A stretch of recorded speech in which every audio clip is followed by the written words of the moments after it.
Hello everyone, welcome to Sanmarga classes. 11ನೇ ಪ್ರಶ್ನೆ, ಕರ್ನಾಟಕದ ಕೈಗಾರಿಕೆಗಳು ಎಂಬಂತಹ ಚಾಪ್ಟರ್ ಇಂದ ಕೈಗಾರಿಕೀಕರಣ ಇಲ್ಲವೇ ವಿನಾಶ ಈ ಹೇಳಿಕೆಯನ್ನ ಸಮರ್ಥಿಸಿ.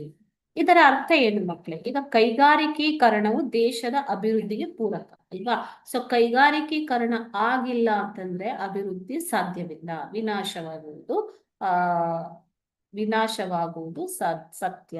ಓಕೆ, ಸೊ ಇದನ್ನ ಯಾರು ಹೇಳಿದ್ದು ಅಂತಂದ್ರೆ ವಿಶ್ವೇಶ್ವರಯ್ಯನವರು, ಸರ್ ಎಂ ವಿಶ್ವೇಶ್ವರಯ್ಯನವರು.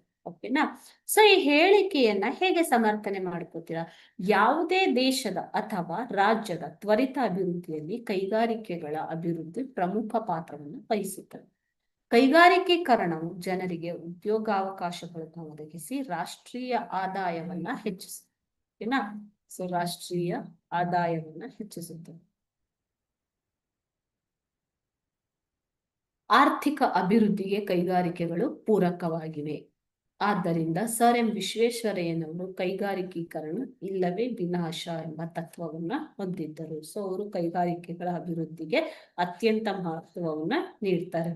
Okay, thank you.